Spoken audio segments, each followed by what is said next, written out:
News talk और आज की खबरों में क्या है खास, देखिए इस बुलेटिन में देश और दुनिया की तमाम 10 बड़ी खबरें। प्रधानमंत्री नरेंद्र मोदी की अमेरिका यात्रा से पहले दोनों देशों के शीर्ष अधिकारी एक ऐसी कवायद में जुटे हैं जिस पर 13 महीनों से पर्दा है। Initiative for critical and emerging technology के तहत यह पहल क्वाड बैठक के दौरान जापान के प्रधानमंत्री नरेंद्र मोदी और अमेरिकी राष्ट्रपति जो बाइडेन के बीच मुलाकात के दौरान हुई थी। राष्ट्रीय सुरक्षा सलाहकार अजीत और उनके अमेरिकी समकक्ष जैक सुलिवन ने कई दौर की बैठक के बीच बातचीत हो चुकी है। 12 जून से शुरू होने वाली मोदी की यात्रा के दौरान कई समझौतों पर हस्ताक्षर होंगे। हालांकि दोनों देशों ने यह खुलासा नहीं किया है कि क्रिटिकल और इमर्जिंग टेक्नोलॉजी में ऐसी कौन सी तकनीक है जिन्हें साझा किया जाएगा। ब्रिटेन के पूर्व प्रधानमंत्री बोरिस जॉनसन ने शुक्रवार को अचानक अपनी सांसदी से इस्तीफा दे दिया। उन पर कोरोना के दौरान प्रधानमंत्री रहते हुए ब्रिटेन के पीएम ऑफिस में पार्टी करने के आरोप लगे थे। मामले की जांच के लिए ब्रिटेन के हाउस ऑफ कॉमन्स ने एक कमेटी बनाई थी जिसे शुक्रवार को अपनी रिपोर्ट सौंपी गई। इसमें बोरिस जॉनसन पर पाबंदियां लगाने की बात कही गई है। इस पर बोरिस जॉनसन ने आरोप लगाया है कि जांच में शामिल सांसद कंगारू कोर्ट चला रहे हैं और उनकी राजनीति करियर खत्म करना चाहते हैं। इस्तीफा देने के बाद बोरिस जॉनसन ने कहा कि कुछ लोग साजिश से मुझे फंसाना चाहते हैं, वो अभी तक कोई सबूत नहीं जुटा पाए। चंद लोग मिलकर मुझे बाहर निकाल रहे हैं। पार्टी गेट मामले में बोरिस जॉनसन के अलावा प्रधानमंत्री सुनक पर भी आरोप है। कोलंबिया के अमेज़न की जंगलों में प्लेन क्रैश होने के 40 दिन बाद 4 बच्चों को जिंदा रेस्क्यू किया गया। ये सभी भाई बहन हैं। मिलिट्री जवानों को बच्चे कोलंबिया के क्वेक्वेटा और गुआवियारो प्रांत की सीमा पर मिले हैं। राष्ट्रपति पेट्रो ने बताया कि इन बच्चों की उम्र 13 साल, 9 साल, 4 साल और 1 साल है। उन्होंने इस दिन को मैजिकल डे बताया है। साथ ही राष्ट्रपति ने मिलिट्री के जवानों के साथ बच्चों की तस्वीरें भी शेयर की है।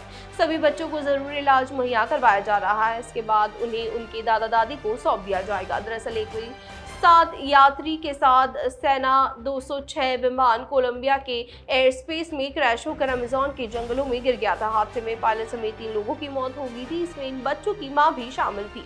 वहीं 4 बच्चे लापता थे। घटना की जानकारी मिलने के बाद कोलंबिया सरकार और मिलिट्री के बच्चों के रेस्क्यू के लिए ऑपरेशन होप शुरू किया गया था। आर्थिक तंगी और राजनीतिक उठापटक से जूझ रहे पाकिस्तान में शुक्रवार को शहबाज सरकार ने $50.45 बिलियन का बजट पेश किया है। ये बजट पाकिस्तानी रुपए में 14.46 लाख करोड़ और भारतीय रुपए में 4.15 लाख करोड़ का था।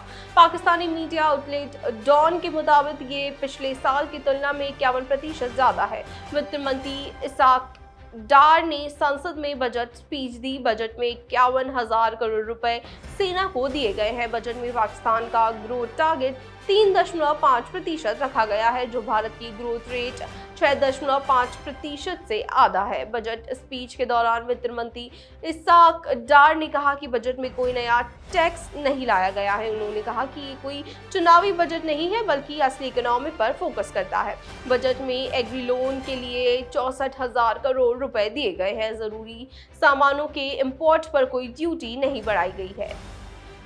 अमेरिका के पूर्व राष्ट्रपति डोनाल्ड ट्रंप के खिलाफ सेक्रेटरी डॉक्यूमेंट केस में लगाए गए 37 आरोप शुक्रवार को सार्वजनिक कर दिए गए हैं। इनमें से 31 चार्ज राष्ट्रीय सुरक्षा से जुड़े दस्तावेजों को जानबूझकर अपने पास रखने के हैं। इसके अलावा उन पर झूठे बयान देने, डॉक्यूमेंट्स होने के बाद छिपाना, न्याय में बाधा डालने जैसे आरोप लगाए गए हैं। रिपोर्ट्स के मुताबिक 49 पेज के आरोप पत्र में बताया गया है कि ट्रंप ने ये डॉक्यूमेंट्स अपने बाथरूम, बॉलरूम, शावर की जगह पर, ऑफिस, स्टोर रूम और बेडरूम में छिपाए थे। प्रोसिक्यूटर्स ने यह भी कहा है कि एफबीआई की जांच में बाधा डालने के लिए ट्रंप ने अपने वकीलों को फाइलें छुपाने या नष्ट करने के आदेश दिए थे। अमेरिका के इतिहास में यह पहला मौका है जब किसी पूर्व राष्ट्रपति पर फेडरल चार्ज लगाए गए हैं।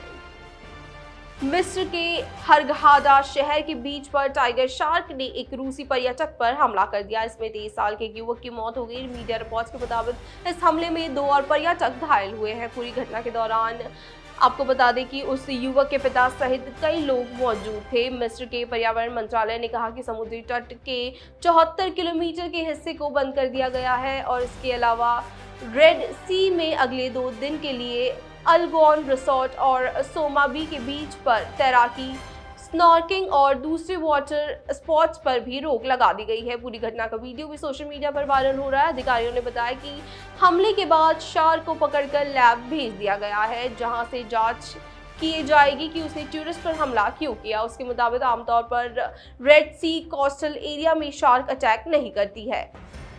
क्लाइमेट चेंज की वजह से ईस्ट अफ्रीका में सूखा पड़ने की आशंका 100% तक बढ़ गई है। इसका खुलासा वर्ल्ड वेदर एट्रीब्यूशन यानी कि WWA की रिपोर्ट में हुआ है। एक रिपोर्ट के मुताबिक WWA की रिपोर्ट में कहा गया है कि 2.5 साल से अफ्रीका में एवरेज से कम बारिश हुई है और ज्यादातर वक्त मौसम गर्म रहा है।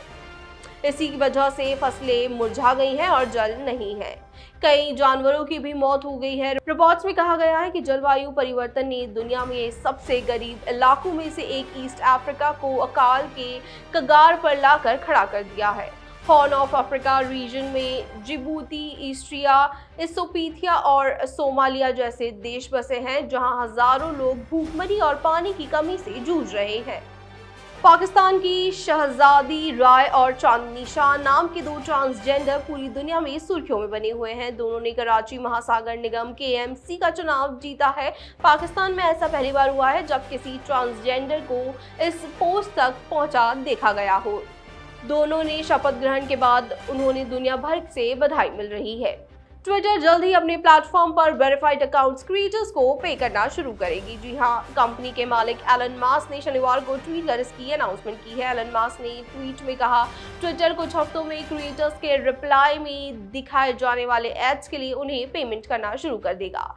क्रिएटर्स को फास्ट ब्लॉक में टोटल $5 मिलियन यानी कि $50 लाख का पेमेंट किया जाएगा। मास्क ने आगे कहा, ध्यान दें, भुगतान वेरीफाइड क्रिएटर्स को किया जाएगा और वो भी वेरीफाइड यूजर्स द्वारा विज्ञापन देखे जाने पर ही मान्य किया जाएगा।